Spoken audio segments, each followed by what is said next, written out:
The next speaker is the next topic is an incredibly complex topic of overcoming Haumai, ego. That, as I think many would call, is the basis of whatever is wrong with the world today. The speaker is Dr. Inder Mohan Singh, a man of many accomplishments. Dr. Singh has served and still serves on the boards of several high-tech companies.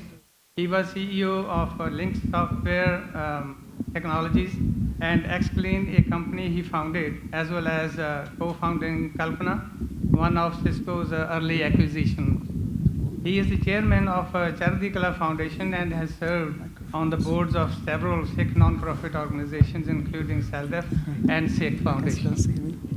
Dr. Singh holds a PhD and MPhil degrees in computer science from Yale University. As you can see, Dr. Singh is a man of many talents. Equally daunting is the topic, overcoming Haumai. I am sure you are all equally excited as I am to hear his thoughts on this topic. Dr. Inder Mohan Singh, please. Thank you. Waheguru Ji Ka Khalsa, Waheguru Ji Ki Fateh. Like this is working okay, you can hear me, all right? Haumai Dirag Rog hai. Haumai is a terrible disease, according to Sri Guru Granth Sahib. So we will look at what Haumai is, the challenges that Haumai poses, and how we can try to treat and overcome this terrible disease of Haumai. Haumai appears thousands of times in the Guru Granth Sahib, as well as it also appears through many other similar words, synonyms like how, main, meri, aap and apat, and khudi and others. So the concept is repeated frequently in many different shabads. So it's very central to the message of Sikhi. It is shown as the biggest obstacle to spiritual growth. It is Haumai that keeps us separated from our mool, our true reality, which is divine. We all have this spark of divinity within us, Man tu Jot Swarup hai. It is the wall of Haumai that keeps us separated from our true reality. In Kirtan Sohila, Guruji tells us, Sakat harras sad na janya, tin antar Haumai kanda hai. So Haumai is like a thorn in the side that's always pricking us and bothering us and making us unhappy in different ways. The only solution, according to Gurbani, is to overcome Haumai and get in touch with the divine.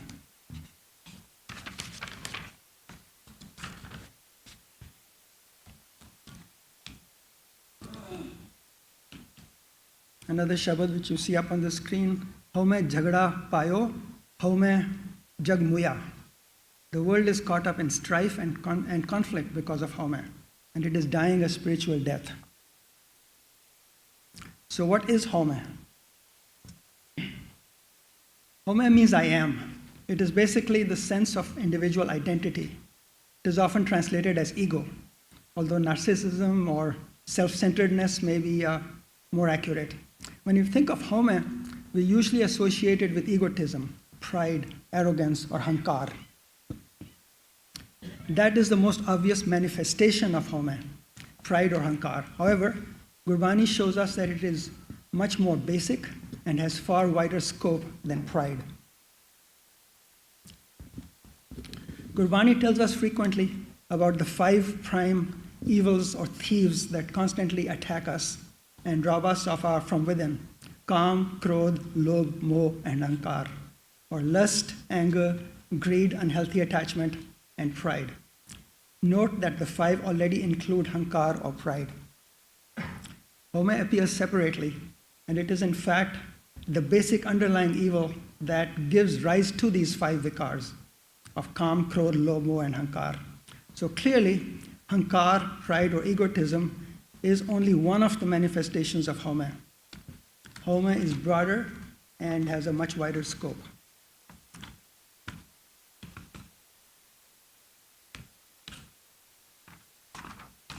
And in fact, it encompasses all 5 of the vikars and is the underlying cause. Haumai is characterized primarily by creating a boundary around the self. and creating a sense of separateness between I and others, me and you, him and me and her, or him. Also myself from God, and myself from all of God's creation. Haumai creates a sense of I versus the other, what in Punjabi we call opra and oprapan, or apna versus paraya. Haumai not only separates us from other people, but also from God's creation or nature. It gives us the freedom and justification to exploit nature for our selfish purposes instead of appreciating all of God's bounties and preserving and taking care of it.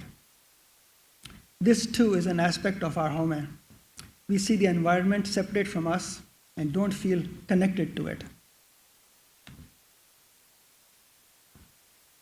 In contrast to this Haumai consciousness, the sense of duality or dubida, a spiritually enlightened person or gurmukh sees oneness and connectedness.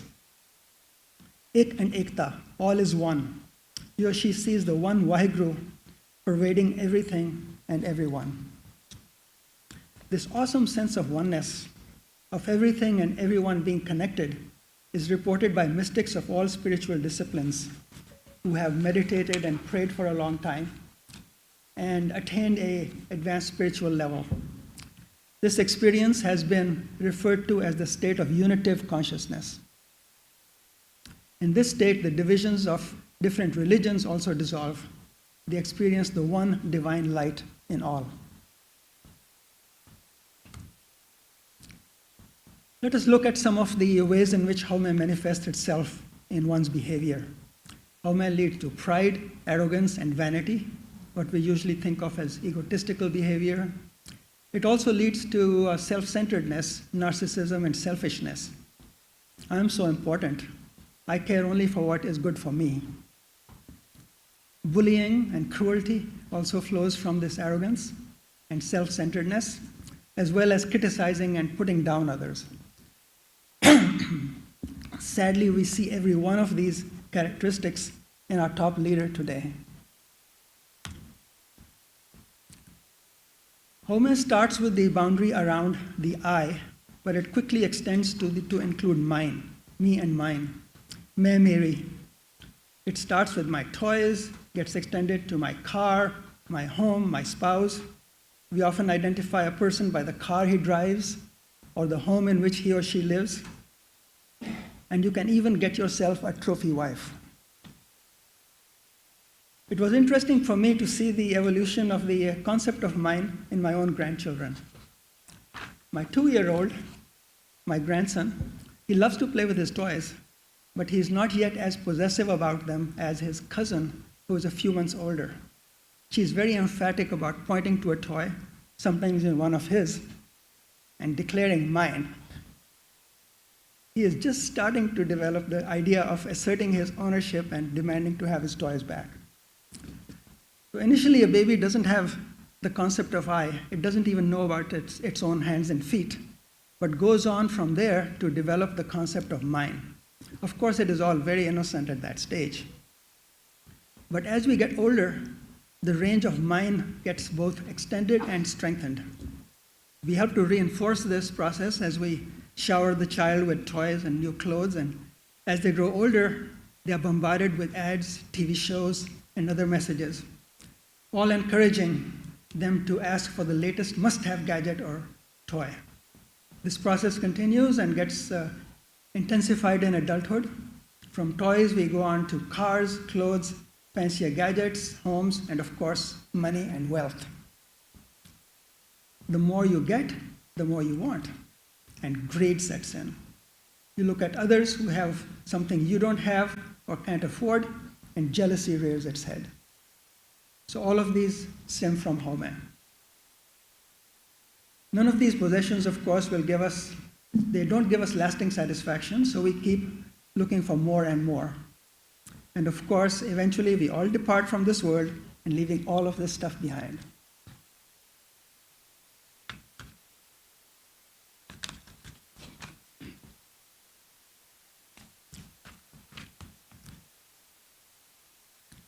Now, it may seem counterintuitive, but Haumai is not just about ego and arrogance. It can also lead to a lack of self-esteem and feelings of inferiority. These feelings, too, are driven by the I.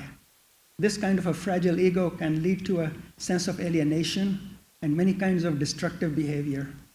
Some people who grow up in broken families, join gangs, and get in trouble feel an internal lack and act out to overcome this. Many bullies, in fact, don't feel good about themselves, so they compensate by a show of arrogance and attacking others, especially those who they feel are weaker than them in some way. These are all a result of Haumai, driven by the I. Something is wrong with me. People don't respect me. Poor me. Victimization, alienation. They are all forms of Haumai, as are feelings of hurt and resentment. It is all Haumai because it is the I that is hurt and resentful. Sometimes it gives some emotional satisfaction to carry that anger or hurt in your heart. You feel good about feeling bad.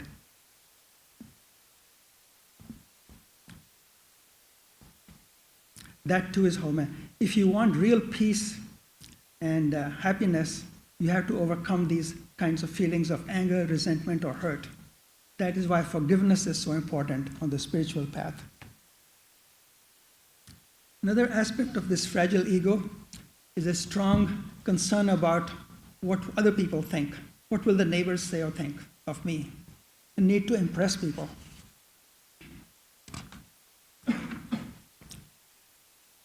All of these reflect the sense of separation from others instead of feeling connected and seeing yourselves as a part of society. Now, we do need Haumai in moderation. Excuse me. We have been given this sense of I by Waheguru. We need it for survival and for society to function. We have to protect and take care of our body.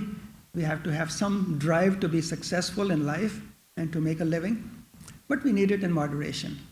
It needs to be under our control instead of it controlling us.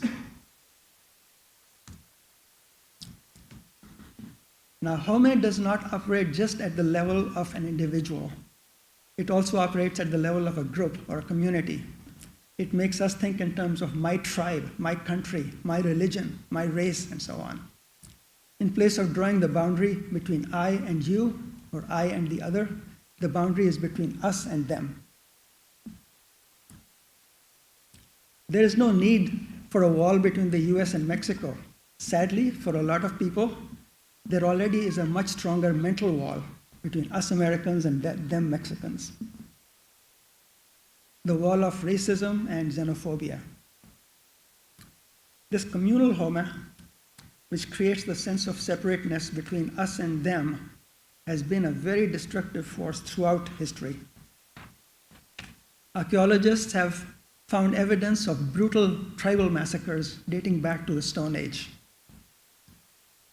Warfare has been a constant throughout history, causing endless misery and death, and culminating in 2 horrific world wars in the last century.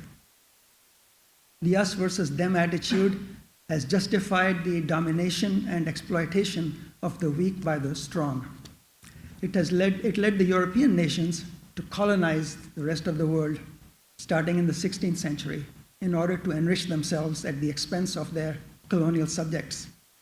They claimed the right and the duty to civilize the backward non-white natives for their own benefit, what was called the white man's burden. And then, of course, there has been the enslavement of the blacks in the United States, which led to the Civil War and the continuing problems of racism in America today.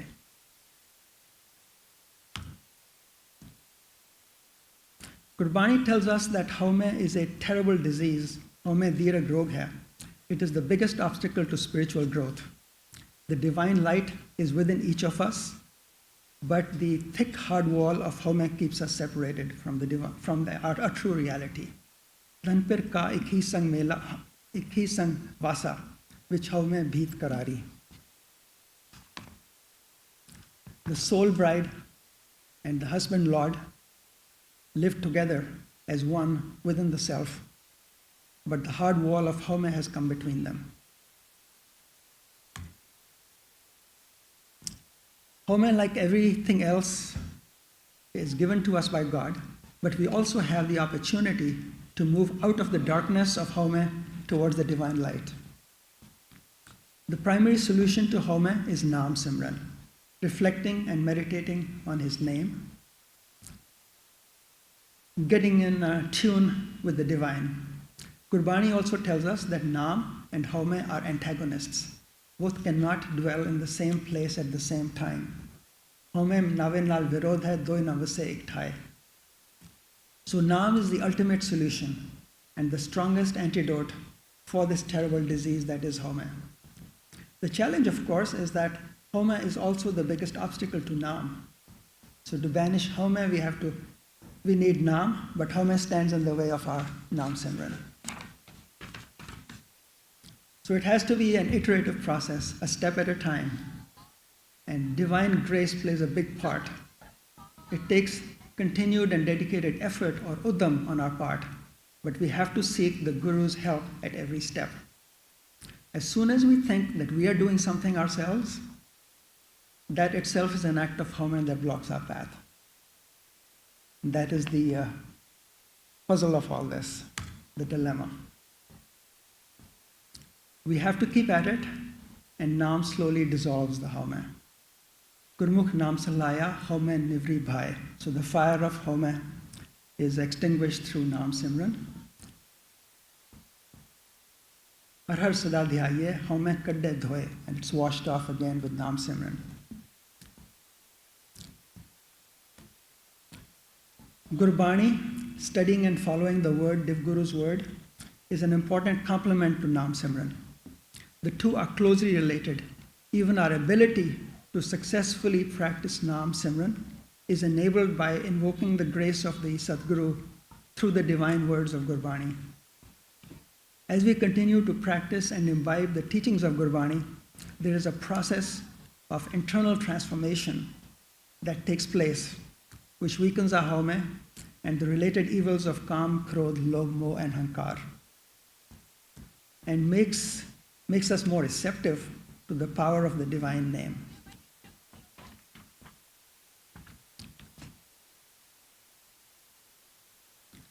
Sabad suniye, sabad bujhiye, sach rahe liv laye, sabde haumai mariye, sache mahal sukh paaye. Listen to the Shabad, the divine word of Gurbani. Understand it and lovingly focus your consciousness on the true one, and through the Shabad you can conquer Haumai.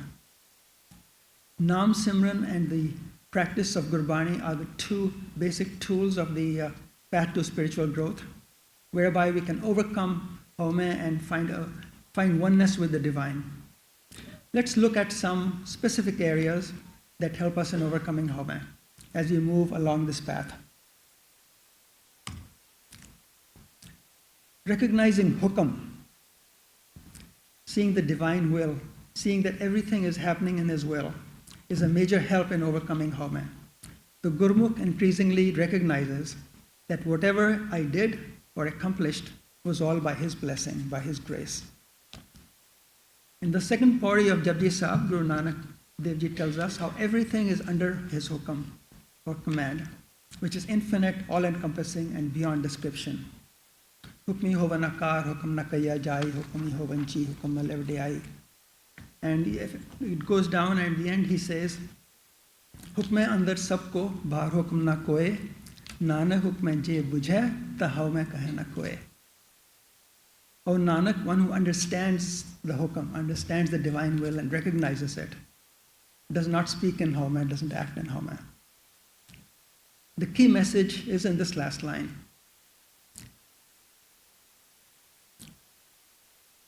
Because the Gurmukh who recognizes and understands his hukam recognizes that everything that's happening is in his will, and he accepts and surrenders to the divine will.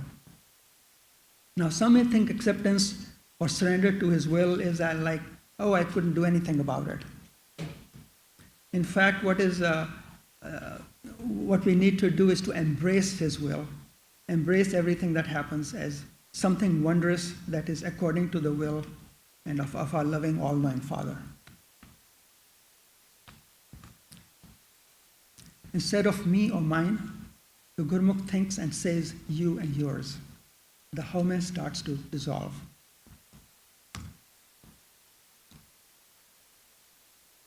Seeing the divine light in all, recognizing God inside everyone, is a key factor in overcoming our own Haumai as we interact with others around us and treat them with respect, compassion, and humility. Seeing God inside everyone is the subject of the next talk by Gurmastik Singh, so I don't need to say a lot more about it. We'll hear a lot more from him. But I want to just mention two beautiful shabads on this subject. This one by Guru Arjan Dev Ji, he shows us how to practice this. He says, I see no stranger, I see no enemy. And he ends the shabad, Sab mein rav raya prab eko, pek pek nanak big sai. I see the same divine light of God in everybody, and I just blossom forth in joy as I see that.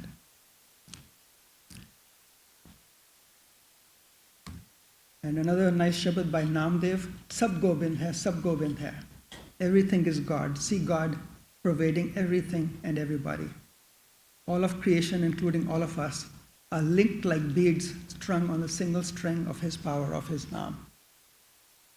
The world is like a necklace. We are all little beads, and it's God's power that's the string that holds us all together.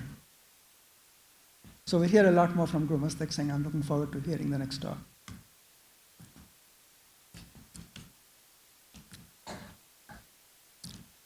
As the Gursikh, the spiritual seeker, progresses along the Gurmat path, the spiritual path, there is a transformation from Haumai consciousness to Naam consciousness, from I and mine to thee and thine.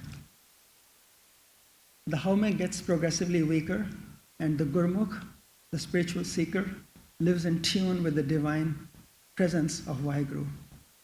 As Kabirji says, tu karta tu hua, mujh mein raha na hu. I kept saying tu, or you, and became so absorbed with you that the I just disappeared. There's no more I anymore. Another shabad, also by Kabir. Mera mujh mein kuch nahi, jo kuch hai so tera.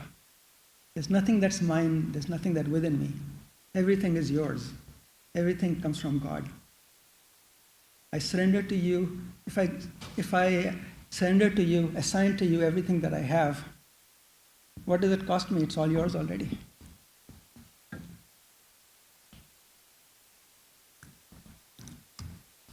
This next slide shows the same concept visually.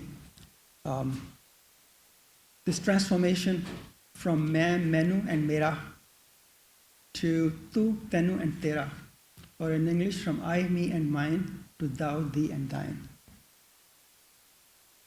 There's a beautiful Sakhi about Guru Nanak Dev Ji and Tera Tera. Most of you are familiar with it. He was given the job when he was young as a storekeeper in the Nawab's granary, and he had to sell the grains, and he would dole them out with a pair of scales, one panful at a time, as he gave them grain to the customers. And he would count 1, 2, 3, and when he came to 13, which in Punjabi is Tera, which means yours, the same word means 13 and yours. So he would just keep doing it and saying yours, and keep giving it to the customer and keep giving them more and more grain. He would just get lost in this Tera Tera. And what we are told is that there was people complained about it, so they had an audit and they found everything was fine. So there was a miracle that had taken place.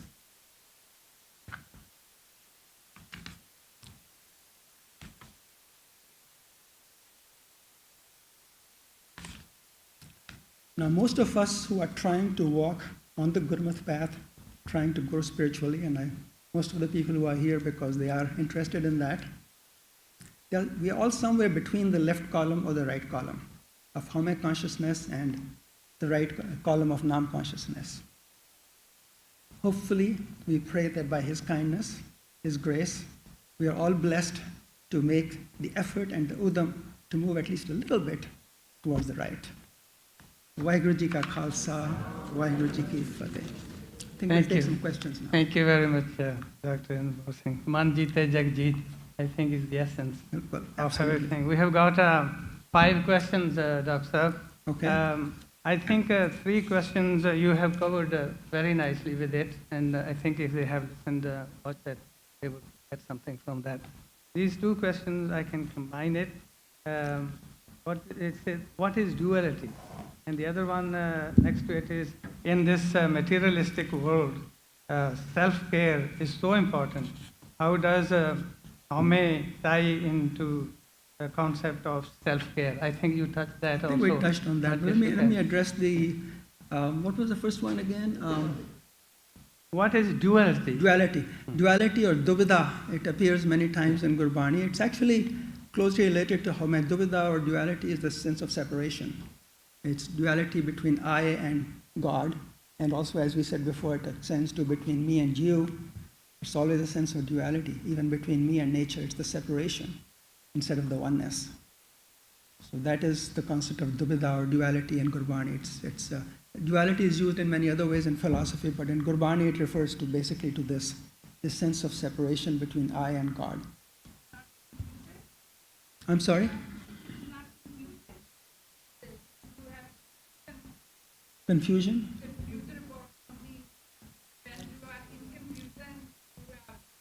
The word dubida is used that way in Punjabi, yes. But in Gurbani, it's much more about, or it can also, in some cases, it can also be this sense of doubt about me versus God or something. Yeah, it can be that also. Yeah, you're right. You're right. Sometimes words in Gurbani can have multiple shades of meaning, and depending on the context, it can be more than one meaning, but they both make some sense. Another question, I think you touched that plenty there, but I will just say it. Psychiatry teaches us that healthy boundaries help us maintain good physical and mental health. How does one understand Haumai and boundaries? I think you said it that how you strike a balance, but if you can repeat. Yeah, well, you have to. There's always a healthy kind of boundaries that don't have emotional separation, but there are separations that make sense in terms of how we live. And again, I said before, Vaheguru gave us some Haumai and some sense of personal identity and separation, but it has to be used in a constructive way. When it transforms itself to hatred, separation, negativity, that's what we have to watch out for. And we transcend it to get that overall sense of oneness and connectedness. But that doesn't mean that you don't want to have clear roles in many cases where it makes sense for life, for how we get along, how society functions, and perhaps for mental health in many cases as well. Like if you're living with somebody who has severe emotional problems, you can get entangled in that, and it can be very emotionally hurtful to yourself. In that case, you have to keep a separation at that level. But at a deeper spiritual level, you can still feel the connection and empathy. So you can have empathy and caring for the person, but you still need that distance so you can operate effectively and not get pulled down by the person. So there are situations like that, yes. Does that make sense? Yeah, I think that is that's it. Thank you so much, Dr. Inder Mohan Singh. That was a wonderful presentation, and I think the gist is that if you really want to conquer the spiritual or the worldly world, you have to conquer yourself first. Conquer the mind, right, your absolutely. mind. Thank you.